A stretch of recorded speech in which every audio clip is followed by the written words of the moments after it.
릴레이 기도가 은혜 중에 마쳤습니다. 하루 24시간, 시간과 시간을 이어서 2주간 동안 꽉 채운 기도의 시간이었죠. 그 많은 기도의 시간이 어느새 빠짐없이 다 채워졌어요. 그리고 넘쳤습니다. 그래서 같은 시간에 2분이, 때로는 3분이 같이 기도하기도 하고요. 또 여러 명이 같이 기도하기도 했습니다. 사정이 허락되지 않아서 교회에 나와 기도하기 어려우신 분들 또 계신 곳에서 우리 기도 제목을 가지고 함께 하셨습니다. 부르신 기도의 자리를 지키신 분들이 있었기에 주님의 역사는 현실이 되고 있으며 가까운 미래에 우리 눈앞에 현실로 나타날 것입니다. 이런 작전 기도에 임하는 건 역시 우리의 사명이라고 볼 수 있습니다. 특정한 사람만 이 부르심을 받는 것이 아니라 우리 모두가 부르심을 받은 것이죠. 그리고 기도하는 것은 우리 모두의 사명입니다. 주님의 일이죠. 주님의 일은 이렇듯 부르심을 받아서 헌신하는 사람들에 의해서 이루어져 가는 것입니다.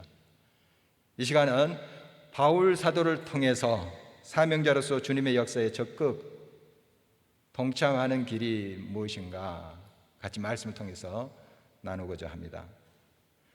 사명에는 사명이 있습니다. 제가 좀 4가지로 만들어 봤는데요. 소명, 순명, 생명, 구명이 그것입니다. 하나하나씩 살피면서 오늘 말씀과 연결해서 이 말씀을 같이 묵상했으면 합니다. 사명자는 소명의식을 확실히 가져야 됩니다. 이 소명이라는 것은 하나님의 부르심을 말하는 것이죠.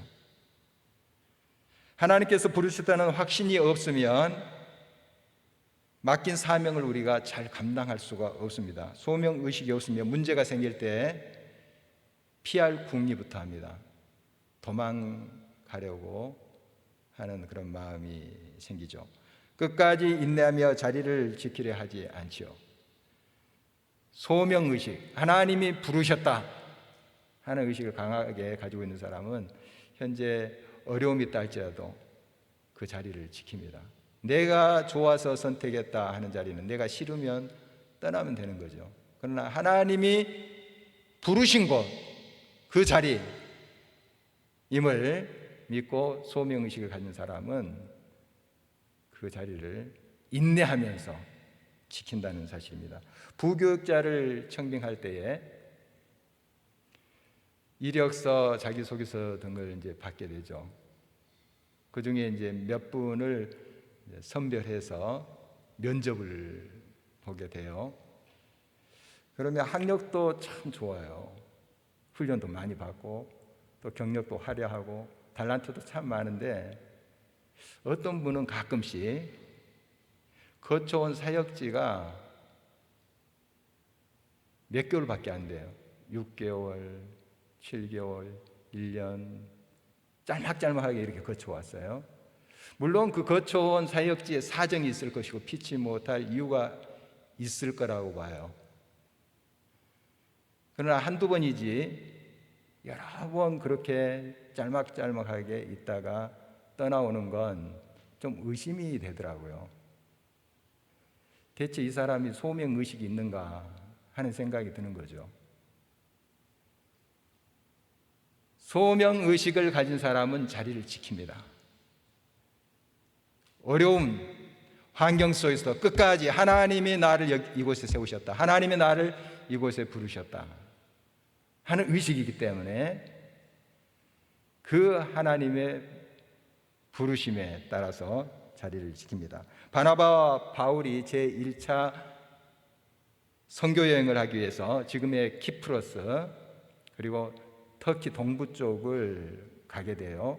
이때 데리고 간 청년이 있었어요. 요한이라고도 하는 마가라는 청년인데요. 이 바나바의 조카예요.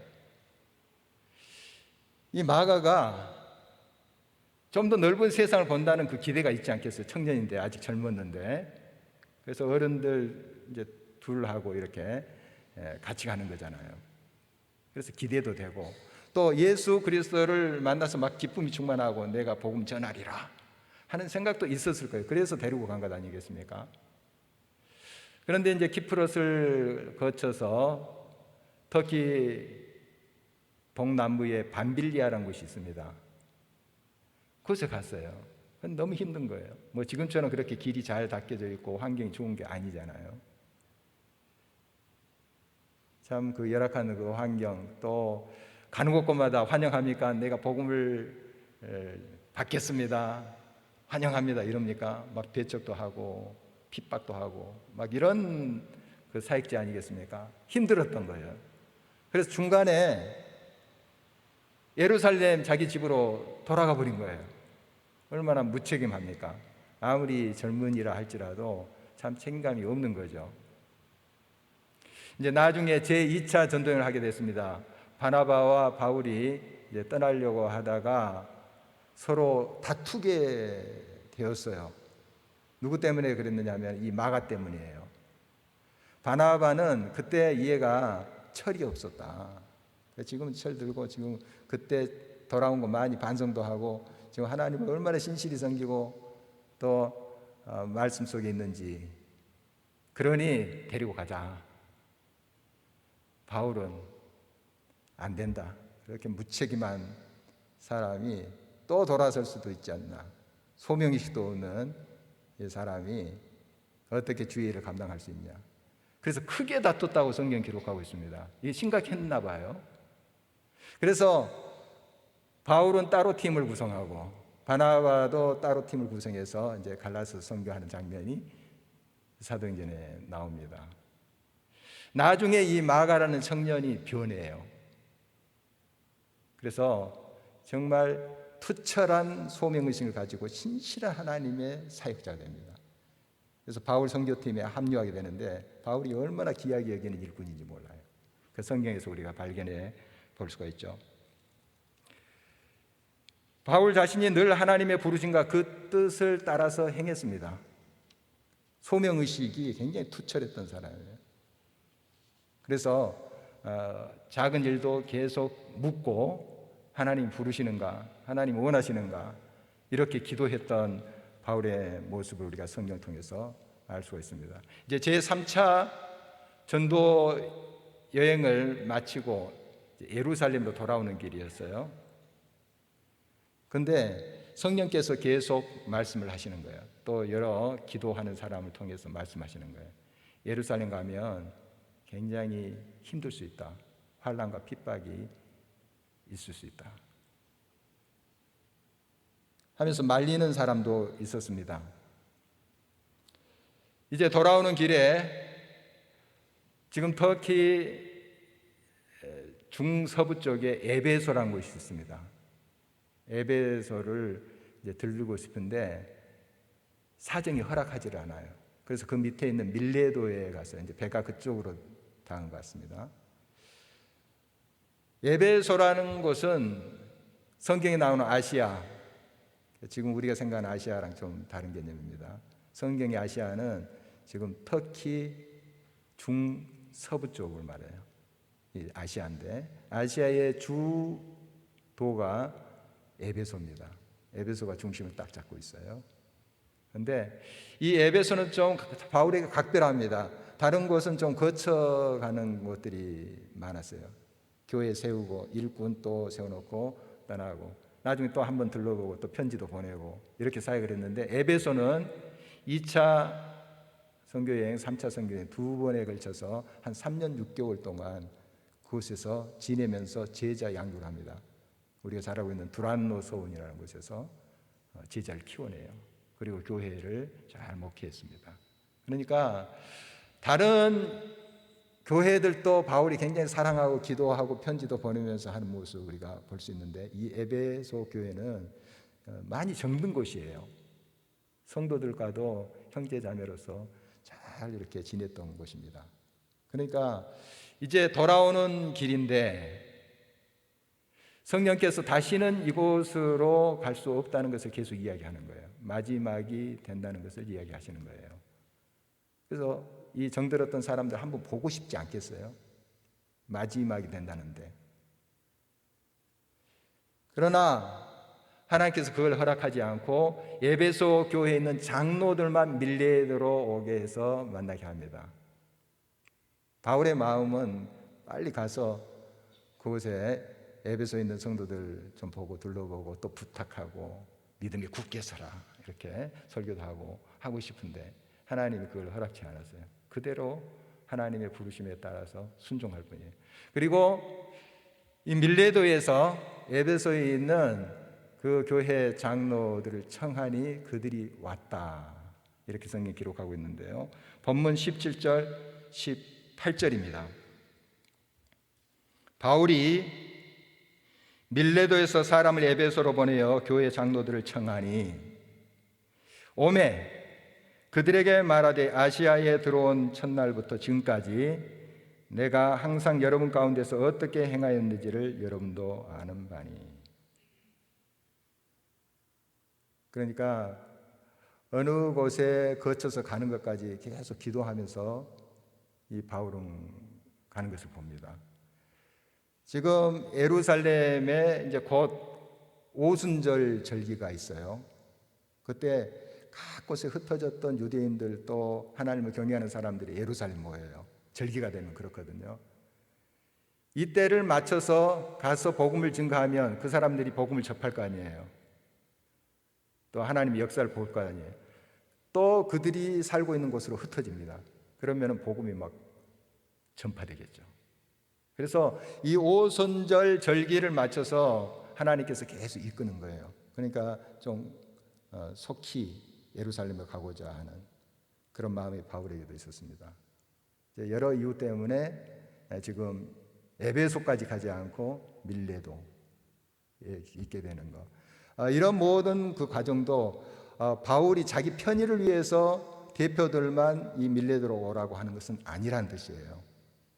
자기가 편하기 위해서 에베소까지 가기 싫어서가 아니고 가고 싶은데 하나님 그렇게 인도하시는 거고 이 장로들도 바울을 통한 하나님의 부르심에 응답한 거예요. 청하니 오매.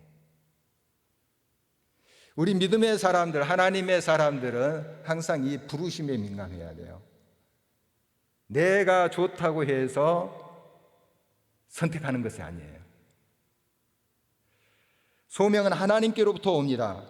우리의 기분이나 처한 상황에 따라 있기도 하고 없기도 하는 것이 아니에요. 그래서 우리가 먼저 나서기 전에 항상 하나님의 뜻을 기다리고 물어야 돼요. 그럴듯하게 보이고 또 눈에 보기 좋다 해서 그걸 선택해서는 안 됩니다. 아브라함 조카 롯이 소돔과 고모라를 선택할 때 어떻게 했나요? 그때는 소금 바다가 되기 전이에요. 저 사해 쪽인데 정말 비옥하고 물도 좋고 학군도 좋고 소위 말하면 굉장히 문화적으로도 번성한 그런 곳이 소돔과 고모라였거든요. 망하기 전에 이야기예요. 딱 보니까 너무 좋거든요. 딱딱하잖아요. 하나님의 부르심이 아니었어요. 여러분, 비록 거칠다 할지라도 하나님이 부르시는 곳을 향해야 됩니다. 무슨 사역, 무슨 일도 마찬가지예요. 항상 우리 믿음의 사람은 이 하나님의 부르심에 귀를 기울여야 됩니다. 모세는 장인의 양무리를 치다가 나이 80에 하나님의 부르심을 받고 순종을 하는 모습 봅니다. 또 이사야는 성소에서 기도하다가 하나님의 인재를 경험하게 되죠. 그리고 하나님이 누가 나를 위해 갈고 나의 사명을 가지고 누가 갈고 할 때 내가 여기 있나이다 나를 보내소서 응답하는 모습 보게 됩니다. 바울은 주님을 인격적으로 만나고 특히 이방인의 사도로 부르심을 받았습니다. 물론 유대인들에게도 복음을 전하죠. 누구에게나 전하지만 특별히 이방인들 그들 향해서 나아간 그의 모습을 보게 됩니다. 그는 소명의식에 흔들림이 없었습니다. 바울도 사람이지 않습니까? 때로는 피하고 싶고 또 편해지고 싶고 하지 않겠어요? 그러나 하나님이 부르신 곳이라면 어디든지 갔던 그의 모습 우리가 알고 있습니다. 그 부르신 곳에서 어려움과 환난이 있을 때 또 하나님을 붙잡고 기도하면서 하나님의 인도하심을 따라갔던 그의 모습 우리가 잘 알고 있습니다. 하나님의 부르심을 받은 자들은 하나님이 세우신 그 자리를 지킵니다. 인정과 영광보다는 시련과 고난이 더 많은 자리일 수도 있었습니다. 그렇지만 그들은 투철한 소명의식을 가지고 끝까지 인내했죠. 그 혹독한 환난 중에서도 함께 하시는 주님의 손을 붙잡고 기도하면서 그 모든 상황을 헤쳐갔던 것입니다. 9월 13일에 우리 항정직 선거가 있습니다. 여러 선거 절차를 통해서 진행되는 것이지만 하나님이 부르심으로 일꾼이 세워지는 겁니다.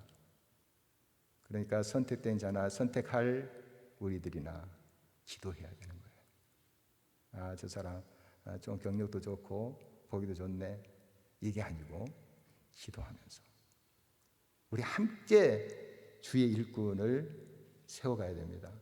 주님의 부르심에 따라서 말이죠. 사명자는 순명의식을 가져야 됩니다. 순명은 하나님의 명령에 순종하는 것입니다. 사명자는 자기 입맛에 맞는 말씀만 취하지 않아요. 좀 쓰더라도 하나님이 명령하신 바를 그대로 따라갑니다. 제 2차 선교 여행 중에 바울은 지금의 터키 땅에서 계속 선교하기를 원했습니다. 왜냐하면 그 땅도 광활합니다. 거기에 사람들이 얼마나 그 당시도 많은지 모릅니다. 그래서 계속 거기에서 사역을 하려고 했어요. 그런데 성령께서 계속 서쪽으로 바울을 이끄시는 거예요. 왜지? 뭐지? 질문을 하면서 하나님의 뜻을 찾는 거예요. 그러다가 터키 서북 쪽에 드로아라는 곳에 가게 됩니다. 우리가 잘 알고 있는 트로이, 이 드로아에 이제 머물게 되는데 거기서 기도하다가 하나님의 명령을 받게 되죠. 바로 마게도니아, 그리스 북부 쪽에 유럽으로 가라는 거예요. 지금 유럽이죠. 처음에 바울은 그 유럽에 대한 생각이 2차 전쟁 때 없었어요. 하나님이 그렇게 부르신 거예요. 그대로 순종하잖아요. 그대로 거기 뭐 가본 적도 없고 굉장히 낯선 곳인데 하나님이 부르시니까 가는 거예요. 순종하고 따라갔던 그의 모습을 보게 됩니다. 그래서 그 순종으로 말미암아 이 복음이 지구 한 바퀴를 돌잖아요. 우리나라까지 와서 또 우리나라에서 또 돌잖아요. 계속 온 세상에 이 복음이 퍼져가는 거예요. 복음이 이런 곳마다 생명의 역사들이 일어났어요. 변화의 역사들이 일어났습니다. 개인뿐만 아니라 공동체 역사가, 나라가, 민족이 새롭게 된 것을 우리가 잘 알고 있습니다. 그런데 이 순명의 길, 하나님의 명령을 따라가는 길은 쉽지 않습니다. 물론 보람도 있고 기쁨도 있습니다. 그러나 고난과 어려움이 많아요. 19절 말씀을 주목하십니다. 곧 모든 겸손과 눈물이며 유대인의 관계로 말미암아 당한 시험을 참고 주를 섬긴 것과, 이 바울이 에베소에서 머물렀을 때에 있었던 이야기를 하는 거예요. 얼마나 제자 양육하면서 신실하게 커가는 그런 일꾼들, 세워져가는 그런 하나님의 사람들 보면서 보람이 있었겠어요. 참 기쁨이 있었겠죠. 그러나 바울의 고백 보니까 눈물도 많았다. 또 유대인의 관계가 있었어요. 그러니까 로마의 핍박 시대인데도 그들보다 더 악랄하게 동족인 유대인들이 더 핍박을 했어요. 그 유대인들도 로마의 피지배 민족 아니었어요? 그들도 고난을 당하면서도 예수 믿는 사람을 그들이 더 핍박한 거예요. 얼마나 고통스럽겠어요? 힘들겠습니까? 그러나 끝까지 참고 인내했다 하는 고백을 하고 있습니다. 주님의 뜻을 따라서 행하는 삶에 어려움이 있습니다. 가시밭길이 있습니다. 그러나 주님이 함께 하시죠. 주님이 모든 것을 헤쳐가게 하십니다. 주님의 명령을 따라 일할 때 늘 인정을 받거나 박수 갈치만 있는 것이 아닙니다. 때로는 오해를 사기도 하고요. 또 비방을 받기도 합니다. 노아는 하나님의 명령에 따라서 방주를 짓죠. 큰 배를 짓게 되는데 120년 동안 지어요. 그리고 그것도 호숫가나 바닷가가 아니에요. 산에서 지어요. 한번 그 그림을 그려보세요. 세상 사람들 어떻게 생각할까요? 저 미친놈 아니야? 그럴 거 아니에요. 실제로 비방하고 욕하고 그랬었어요. 그런데 하나님의 명령에 그대로 순종합니다.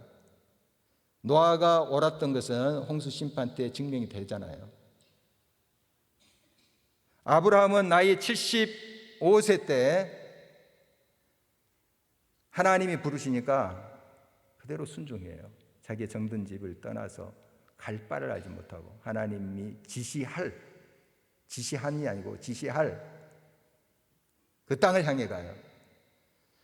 100세 때에 정말 기적처럼 아들을 얻잖아요. 이삭 아들을 얻는데 그 아들을 바치라는 거예요. 그래서 이렇게 잘 키우고 있는데 어떻게 이해가 되겠습니까? 말이 됩니까? 그러나 말씀하신 여호와 하나님을 그는 믿었어요. 신뢰했어요. 이해도 안 되고 납득이 될 수가 없었지만 말씀하시는 그분을 신뢰한 거예요. 그래서 순종한 것 아니겠습니까? 그 결과 잘 알고 있죠.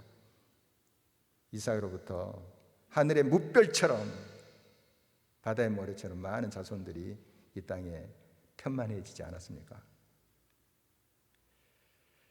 안수연 형제는 33, 예수님의 흔적을 쫓아 달려가다가 예수님과 같은 나이에 하늘나라로 간 청년 의사입니다. 내과 전문의인데요. 그를 생전에 이제 사랑했던 주변 사람들이 그의 이야기를 모았어요. 해서 펴낸 책이 그 청년 바보 의사라는 건데요. 거기에 나오는 일화예요. 우울증에 빠져서 참 힘들어하는 대학생이 있었어요. 이제 예수님을 믿는 대학생인데 우울증도 이렇게 앓고 있었나 봅니다. 원래 교회에 다니기를 건성건성했는데 그 주일 따라 더 예배에 참석하기를 귀찮아한 거예요. 그래서 교회까지는 왔어요. 앉아 있는데 누군가 어깨를 툭툭 치는 거예요. 보니까 이 안수현 선배예요. 선배가 툭툭 치는 거예요. 그때는 의대생인데 의사가 되기 전에. 우리 이야기 좀 할까? 조금 있으면 예배가 시작한대요. 이렇게 대답을 했어요. 그런데 그 후배가 알기로 안수현 그 선배는 예배를 자기 생명처럼 귀하게 여기는 사람인 줄 알아요. 그런데 예배 시간이 다 됐는데 자기랑 이야기할까 이러는 거예요. 좀 납득이 안 되잖아요. 그런데 그 다음 또 예배가 있어요. 예를 들어서 지금 2부로 하면 3부 예배가 있는 거죠. 우리 교회처럼. 그렇게 예배를 보려 하고 다음 예배를 드리려고 이렇게 했던 거죠. 누구 때문에? 이 후배 때문에. 후배가 지금 고민하고 우울증으로 고통 속에 있다는 걸 알기 때문에. 대화가 시작된 거예요. 들었어요. 많이 훈계하고 가르치고 하는 것이 들었어요. 그리고 내 마음을 짓누르고 있는 게 뭔가 하는 것들을 다 말하게 했어요. 다 그것을 이제 털어놓는 거예요. 상담을 한 거죠. 끄떡끄떡거리면서 또 간단한 질문을 통해서 또 말을 또 끌어냅니다. 그래서 계속 그 대화가 진행됐어요. 마지막에 이제 이런 말을 나직하게 후배한테 했다는 거예요. 내 마음은 지금 내 생각으로 꽉 차 있어. 자, 이제 좀 비워라. 20%는 남을 위하여 베풀어. 사랑을 해. 그럼 내 마음이 기쁨으로 꽉 차게 될 거야. 계속 그 후배 이야기를 듣다가 마지막에 한 이야기예요. 이제 이 안수연 선배는 나중에 이제 전문의가 됐다가 이 청년은 하늘나라로 갔어요.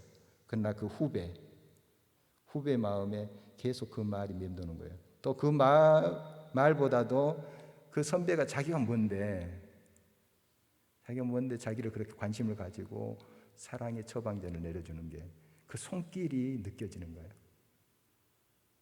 그러면서 그 선배를 통해서 하신 그 하나님 말씀에 순종하게 된 거죠. 치료가 일어난 거죠. 순종하게 된 거예요. 그리고 이 안수연 청년도 예배 시간인데 보통 때 같으면 그 예배 시간 늦지 않게 가서 또 기도로 준비하고 했을 거예요. 그런데 자기 눈에 우울증을 앓고 있는 후배가 보이는 거예요. 하나님 어떻게 할까요? 다음 예배 시간 있지 않니? 후배 도와라. 순종한 거예요. 우리가 아프리카 남미 선교사로 간 것만이 순명이 아니에요. 여러분의 삶 속에 하나님이 말씀하신 말을 귀 기울여 들으면서 다가가세요. 순종하세요. 기도하세요. 축복하세요. 섬기세요. 이게 하나님의 명령에 순종하는 것입니다. 세 번째로 사명자에게는 생명이 있어야 됩니다. 이 생명은 예수 생명을 말해요. 우리 가운데 예수 생명이 없으면 그 생명을 나눠줄 수가 없죠. 생명이 없는데 어떻게 줄 수가 있어요? 예수 그리스도를 인격적으로 만남이 참 중요합니다. 그리고 구원의 확신이 있어야지 이 예수 생명을 이야기할 수 있어요. 나눠줄 수 있어요. 여러분 예수 그리스도를 인격적으로 꼭 만나셔야 됩니다. 그렇게 위해서 기도해야 되겠습니다. 바울은 지금 예루살렘을 향하면서 환난과 결박이 자기를 기다린다고 알고 있어요. 죽음의 위협이 있다는 것을 알고 있습니다. 그러나 자기의 생명을 바칠 각오를 하고 가고 있습니다. 의지가 강해서요? 아닙니다. 그 바울 안에 예수 그리스도의 생명이 그를 강권하고 이끌고 있는 거예요. 생명이 있으니까 그 생명의 힘이 그를 이끌고 있는 것입니다. 24절 말씀 우리 자신의 고백으로 함께 한 목소리로 읽어보도록 하겠습니다. 내가 달려갈 길과 주 예수께 받은 사명 곧 하나님의 은혜의 복음을 증언하는 일을 마치려 하면은 나의 생명조차 조금도 귀한 것으로 여기지 아니하노라. 생명조차 내놓을 수 있는 근거가 어디 있나요? 내 생명을 주면 다 없어지는 거잖아요. 그런데 내 생명까지 내가 바치겠노라 이렇게 말하는 그 근거가 어디 있어요? 영원한 생명이 있는 사람 이런 고백을 할 수 있어요. 영원한 생명이 있기 때문에 이 고백을 하는 거예요. 그러니까 지금 내 목숨까지 바칠 수 있는 거예요. 영원한 생명이 있는 사람, 영생의 약속을 붙잡고 있는 사람은 생명까지 준다는 사실입니다. 유정영 장로님께서 지난 금요일에 하늘나라로 가셨죠. 숨을 거두시 전에 3일 전에 병원에 가서 같이 간단히 예배를 드렸습니다. 요한복음 14장 27절 평안을 내게 주노라 하는 말씀을 나눴고요. 그 다음에 찬양을 했어요. 나지막한 목소리로 찬양을 불렀는데요. 평안을 너에게 주노라. 세상이 줄 수 없는, 세상이 알 수도 없는 평안을 내게 주노라. 2절 사랑을 내게 주노라. 세상이 줄 수 없는, 세상이 알 수도 없는 사랑을 내게 주노라. 3절 생명을 내게 주노라. 세상이 줄 수 없는, 세상이 알 수도 없는 생명을 내게 주노라. 그 3절을 다 따라 불렀습니다. 같이 불렀어요. 제대로 숨을 쉴 수 없는 그런 상황인데 마지막 호흡을 뽑아서 찬양을 하시더라고요. 찬양 후에 제가 누워있는 장로님의 눈을 봤어요. 그 찬양의 고백대로 평안이 그에게 찾아온 거예요. 사랑이 그와 함께 했어요. 생명이 그와 함께함을 볼 수가 있었어요. 영원한 생명이죠. 천국의 그런 확신이 그의 심령 속에 있음을 눈을 통해서 볼 수가 있었어요. 얼마나 그 눈이 맑은지요, 평안한지. 생전에도 교회를 위해서 또 가정을 위해서 이웃을 위해서 많은 사랑을 또 베풀었습니다. 또 자기의 모든 헌신으로 섬겼죠. 저 하늘의 생명을 지금은 누리고 있을 줄 믿습니다. 여러분, 생명이 보장된 사람이 생명을 줄 수 있어요. 예수 그리스도의 생명이 있는 자가 그 생명을 나눌 수 있어요. 섬길 수 있어요. 우리는 그 예수 그리스도의 생명 가운데, 구원의 확신 가운데 믿음으로 굳게 서야 되겠습니다. 사명자는 구명의 열정으로 삽니다. 오늘 20절, 21절 말씀 주목합니다. 유익한 것은 무엇이든지 공중 앞에서나 각 집에서나 거리낌 없이 여러분에게 전하며 가르치고 유대인과 헬라인들에게 하나님께 대한 회개와 우리 주 예수 그리스도에 대한 믿음을 증언한 것이라. 바울은 사명자로서 공중 앞에서나 각 집에서 때를 얻든지 못 얻든지 이 복음의 말씀 증거했어요. 총독 앞에서나 저작거리에 상인들 앞에서나 같은 열정을 가지고 그들에게 복음을 증거했어요. 그들의 영혼을 구원하고자 하는 그 열망이 컸던 거죠. 주님의 마음입니다.